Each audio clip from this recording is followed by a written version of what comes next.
अस्सलाम वालेकुम नाज़रीन। वॉशिंगटन में सुबह के 8:07 हुए थे। डोनाल्ड ट्रंप ने अपना फ़ोन उठाया और ट्रूथ सोशल खोला और एक तस्वीर पोस्ट कर दी जो इस वक्त आपके सामने आ चुकी है। तस्वीर को ज़रा गौर से देखिएगा।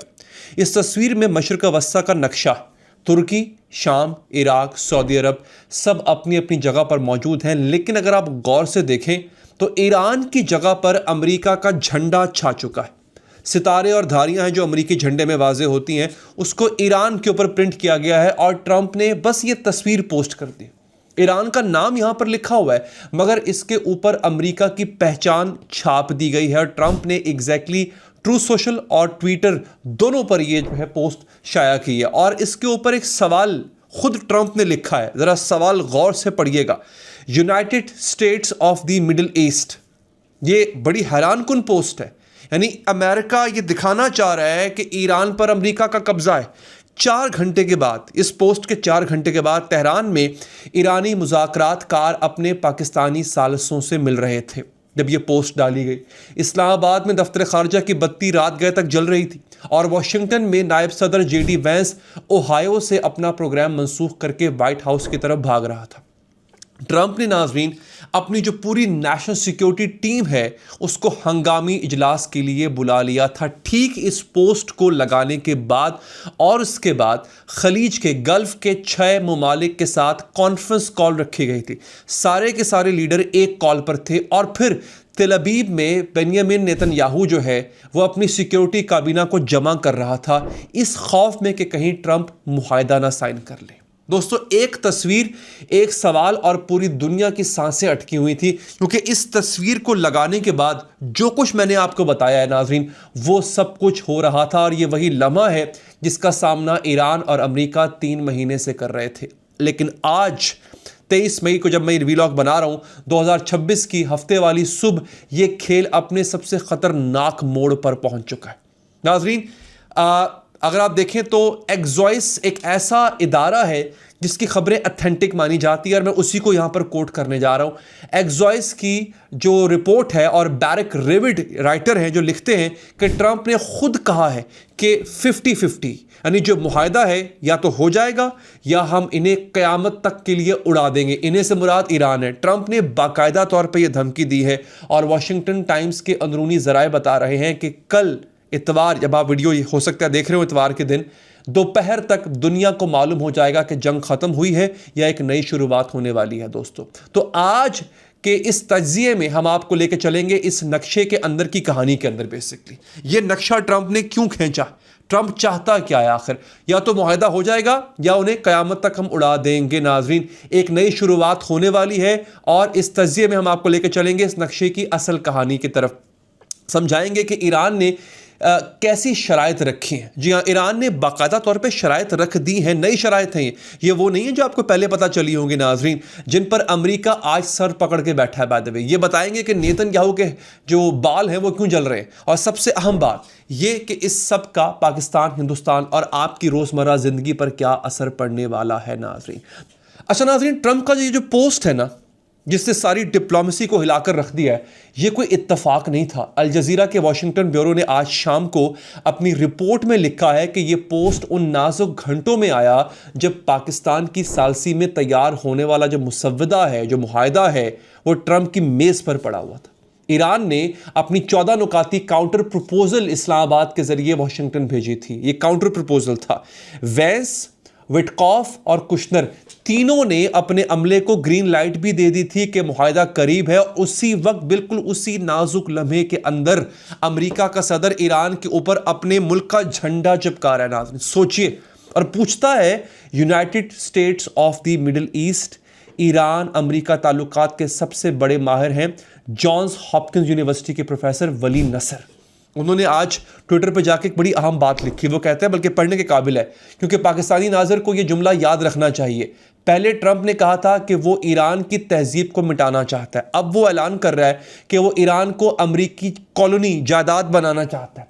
ये वही भोंडा रवैया है जो डिप्लोमेसी को तबाह करता है और ईरानियों को अपने मुल्क के दिफा में एक कर देता है। नाजुक डिप्लोमेसी, सेंसिटिव डिप्लोमेसी के बीचों बीच ट्रंप अमेरिका की असल नीयत पर शक पैदा कर देता है। ये कोई मामूली बात नहीं है। वली नसर वो शख्स हैं जो ओबामा इंतजामिया में स्टेट डिपार्टमेंट के सीनियर एडवाइजर रहे।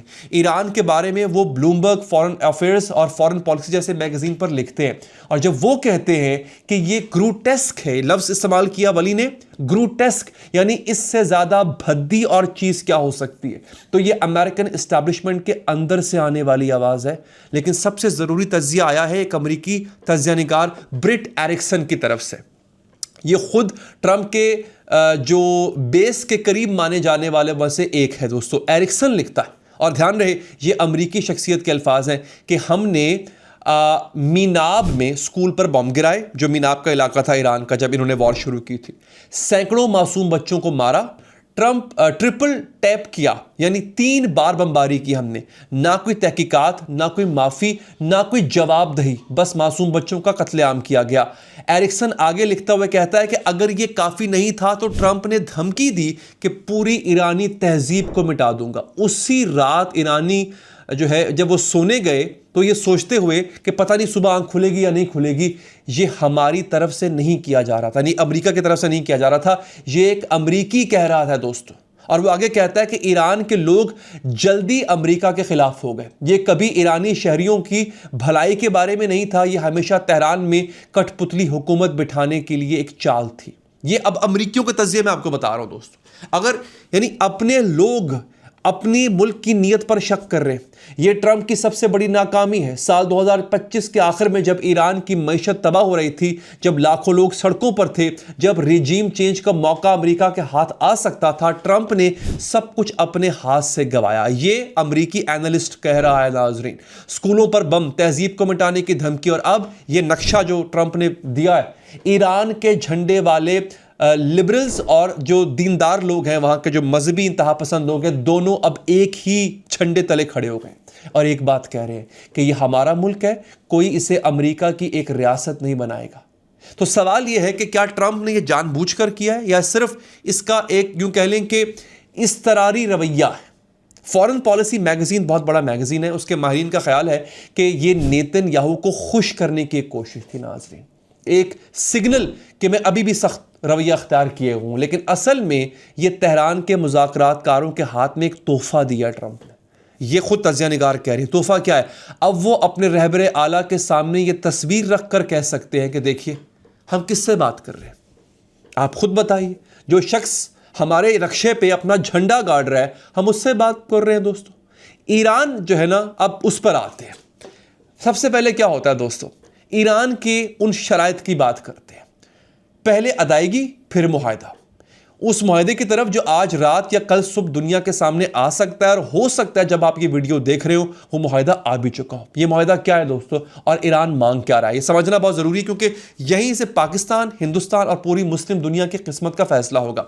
अल अरेबिया इंग्लिश की आज की ब्रेकिंग न्यूज़ के मुताबिक, और ध्यान रहे अल अरेबिया सऊदी न्यूज़ एजेंसी है जो ईरान के बारे में हमेशा तनकीदी मौक़िफ़ रखती है। वो कहता है ईरान ने ये शराइत रखी हैं। पहली शर्त कि ईरान के मुंजमद असासे यानी अमेरिका और यूरोप में रोके गए ईरानी पैसे, उनकी वापसी पहले, अब बात बाद में। ब्लूमबर्ग के अंदाजे के मुताबिक ये रकम 100 अरब डॉलर से ज़्यादा है।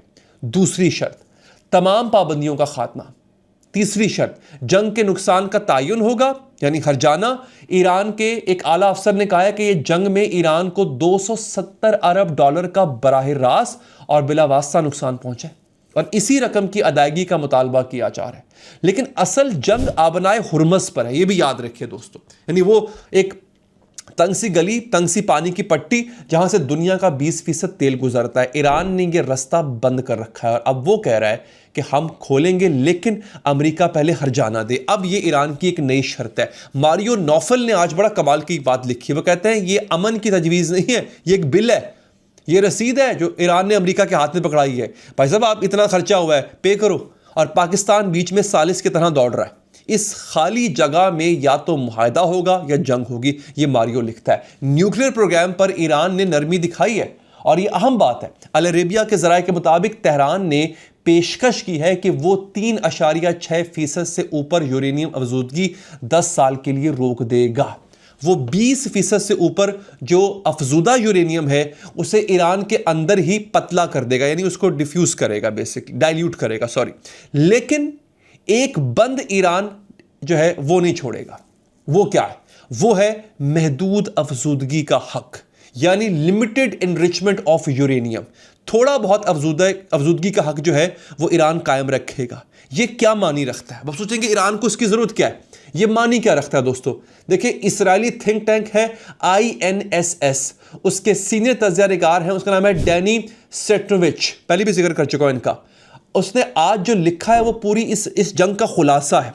डैनी लिखता है, डैनी इजरायली इंटेलिजेंस के पुराने अफसर भी रह चुके हैं बाय द वे, और वो ईरान वॉचर हैं, ईरान के जो सेगमेंट है उस पर बहुत काम करते हैं। उनके अल्फाज पढ़िए। कहता है, जंग से पहले का जो ईरान है वो न्यूक्लियर मुज़ाकरात के लिए तैयार था, वो बड़ी रियायतें देने को तैयार था, आबनाए हुर्मस खुली थी। जंग के बाद का ईरान वो आबनाए हुर्मस पर अपनी खुद मुख्तार हकमियत का मुतालबा कर रहा है और न्यूक्लियर के बारे में बात करने से इनकार करता है जब तक उसे जंग के खात्मे की जमानत और माशी राहत ना मिल जाए। दोस्तों, सेट्रोविच जो है वो आगे बड़ी कमाल की बात लिखता है। वो कहता है, और ये सब अहम हिस्सा है, जंग ने कुछ टेक्निकल कामयाबियां जरूर दी हैं अमेरिका को, लेकिन स्ट्रेटेजिक तौर पर ईरान का मौक़िफ़ मुतदिल नहीं हुआ है, मॉडरेट नहीं हुआ है, सख्त हुआ है। फौजी दबाव ने ईरान का कुछ ढांचा जरूर कमजोर किया है, लेकिन तेहरान की दबाव में मुज़ाकरात करने की आमादगी को भी सख्त कर दिया है। वो दबाव में मुज़ाकरात नहीं करता अब ईरान, वो प्रेशर में मुज़ाकरात करता ही नहीं, और अब ईरान मजीद समझौता दिखाने को तैयार नहीं है। ये इस्राएली तज्ज़िया-ए-कार कह रहा है, तेल अवीव के थिंक टैंक का आदमी कह रहा है दोस्तों कि जंग ने ईरान को कमजोर नहीं किया, सख्त बना दिया। नाज़रीन, अब ये बड़ी इंपॉर्टेंट चीज है दोस्तों। देखें, अब मैं आपको तेल अवीव की तरफ लेकर चलता हूं, क्योंकि हो क्या रहा है दोस्तों। वहां पे कह रहे हैं कि नेतन्याहू के बाल जल रहे हैं, क्योंकि अगर कोई शख्स इस वक्त सबसे ज्यादा परेशान है तो वो है बेंजामिन नेतन्याहू। एक्सोस के बैरक डेविड जो है, उन्होंने ही रिपोर्ट किया है, जो इस्राएली सियासत पर सबसे ज्यादा एतमाद वाले सहाफ़ी माने जाते हैं। आज की रिपोर्ट है कि नेतन्याहू ने ट्रंप को खुद फोन करके दरख्वास्त की है कि भाई फिर से हमला शुरू कर दो, ये मुआहदा खतरनाक है। टाइम्स ऑफ इजराइल का हेडलाइन अगर आप पढ़ें जाके, वो इस तरह से है, नेतन्याहू ने बहुत बुरे अबूरी मुआहदे पर हंगामी इजलास बुलाया। अबूरी मुआहदा, इंटरम मुआहदा जो ट्रंप करने जा रहा है। इजरायली चैनल 13 ने एक सीनियर अफसर का हवाला दिया है जिसने कहा है कि ईरान और अमेरिका के दरमियान मुआहदा सिर्फ उसी सूरत में मुमकिन है जब ट्रंप हथियार डाल दे। ये अल्फाज पढ़िए दोबारा, सिर्फ उसी सूरत में जब ट्रंप हथियार डाल दे। ईरान नहीं, ट्रंप, इस्राइल कह रहा है। यानी इस्राएली एस्टैब्लिशमेंट को ये यकीन हो चुका है कि इस मुआहदे में अमेरिका झुक रहा है। ये उस जंग की दुश्वार हकीकत है जो इस्राइल ने अमेरिका को खींचकर शुरू करवाई थी, जबरदस्ती, और आज वो अपने सबसे बड़े हामी से मायूस होकर बैठा हुआ। नाजरीन, इससे बड़ी हार और क्या हो सकती है? आप खुद सोचिए, ये बड़ी अहम बात है। पिछले हफ्ते जब ट्रंप और नेतन्याहू का फोन कॉल हुआ था, एग्जॉस ने ही रिपोर्ट किया था कि उसके बाद नेतन्याहू के बाल जल रहे थे। उसकी हेडलाइन क्या थी? बीबीज हेयर वॉज ऑन फायर। अमेरिकी अफसर ने यह मुहावरा इस्तेमाल किया, और इसकी वजह क्या थी? वजह यही थी कि ट्रंप ईरान के साथ सिर्फ लेटर ऑफ इंटेंट साइन करने जा रहा था, सिर्फ ये इस नीयत का इजहार करने जा रहा था कि हाँ ठीक है, हम जंगबंदी पे काम करेंगे। एक ऐसी दस्तावेज जो जंग खत्म करती मगर इसराइल के तमाम स्ट्रेटेजिक मुतालबात को पूरा ना होने देती। इसराइल चाहता था कि ईरान की बैलिस्टिक मिसाइल की ताकत तबाह हो, ईरान का अफजूदा यूरेनियम मुकम्मल तौर पर ख़त्म हो और रिजीम चेंज ही मुकम्मल मंजर हो और कोई ऑप्शन ही ना हो। लेकिन ट्रंप ने क्या किया? पाकिस्तान, कतर, तुर्की की सालसी पर इसराइल को नज़रअंदाज कर दिया। आपके सामने टाइम्स ऑफ इजराइल का आज का हेडलाइन वो क्या कहता है, ज़रा सुनिए। नेतन्याहू को कॉकपिट से निकाल दिया गया, ये अल्फाज हैं। वो अब खबरों के लिए इलाकाई ज़राए पर टिका। ये आप जाके हेडलाइन पढ़िए ज़रा टाइम्स ऑफ इजराइल की। नेतन्याहू को कॉकपिट से निकाल दिया, यानी क्लोज कैबिनेट से निकाल दिया।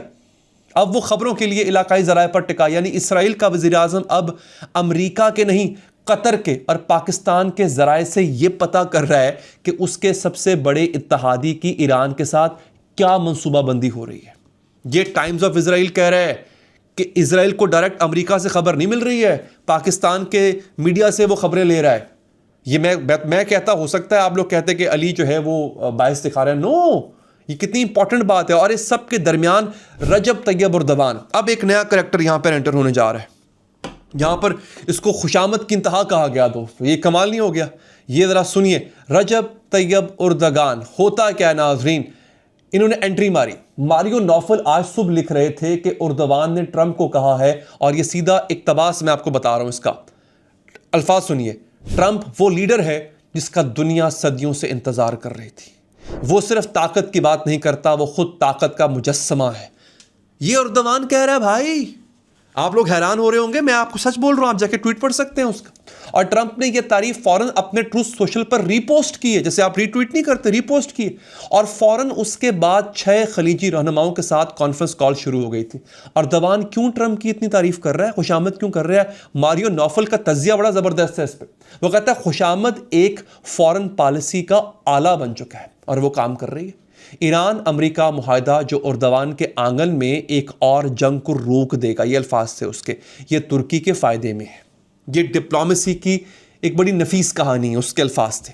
तुर्की ने इसराइल को छोड़कर ईरान का साथ दिया, पाकिस्तान बीच में सालिस बन गया। सऊदी अरब को भी ईरान ने एतमाद में लिया। अल अरेबिया ने आज रिपोर्ट किया कि ईरानी वज़ीर ख़ारजा अब्बास इराक़ची ने सऊदी वज़ीर ख़ारजा शहज़ादा फैसल बिन फरहान को फ़ोन पर ताज़ा तरीन सूरत हाल से आगाह किया।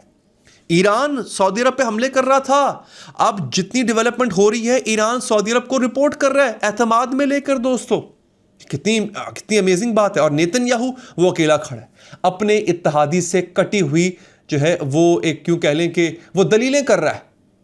वो कह रहा है कि मैं फसाद चाहता हूं, मुआहदा नहीं चाहता। ये उसके अल्फाज हैं दोस्तों। अब पाकिस्तान का लम्हा, दुनिया की मैशत की बात करते हैं, पाकिस्तान की बात करते हैं, क्योंकि ये हमारी कहानी है दोस्तों, ये हमारी मैशत की कहानी है। फील्ड मार्शल आसिम मुनीर जो है वो कल तेहरान में थे दूसरी मरतबा, और ये सीधा सीधा कह लें कि ये दरमियान का किरदार है जो पाकिस्तान निभा रहा है। रॉयटर्स ने आज रिपोर्ट किया है कि एक पाकिस्तानी सिक्योरिटी अफसर ने तस्दीक की है मफाहमती याददाश्त को जो है वो उसको जो है तेज़ी से हतमी शक्ल दी जा रही है। यानी इस्लामाबाद के कमरे में दुनिया की सबसे बड़ी डिप्लोमेसी चल रही है। पाकिस्तान के लिए लम्हा तारीखी है, इसमें कोई शक नहीं है। 1979 के बाद पहली बार 47 साल के बाद अमेरिका और ईरान के दरमियान इतने ऊंचे दर्जे पर मुज़ाकरात हो रहे हैं। और सालिस कोई स्विट्ज़रलैंड, कोई नॉर्वे नहीं है, इस्लामाबाद है।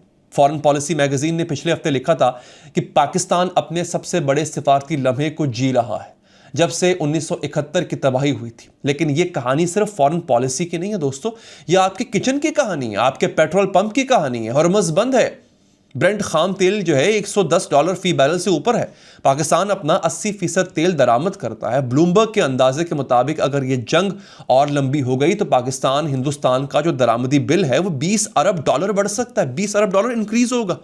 ये सिर्फ अदद नहीं है, ये वो पैसे हैं जो आपके घर के बिजली के बिल में आएंगे, आटे की कीमत पर असर डालेंगे, मोटरसाइकिल के पेट्रोल से निकलते हैं दोस्तों। और हिंदुस्तान का 30% खाम तेल ईरान और सऊदी अरब से हुर्मुज़ के जरिए आता है।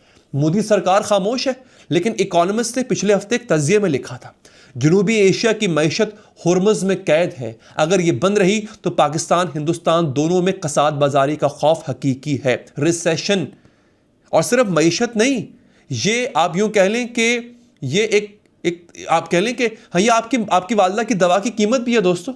ये आपकी यूनिवर्सिटियों की फीस है जो डॉलर में भेजी जाती है। ये आपकी वालदा की, आपके बहन की, बच्चों की रोज़मर्रा की चीज़ें हैं। जब तेल की कीमत बढ़ती है सब कुछ बढ़ता है, गंदम से लेकर मोबाइल डाटा तक, और सारी निगाहें वाशिंगटन पर है।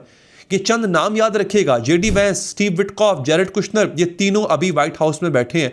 और ईरान की तरफ से मोहम्मद बाकर कलीबाफ पार्लियामेंट के स्पीकर हैं जो पासदाराने इनकलाब के सीनियर कमांडर रह चुके हैं।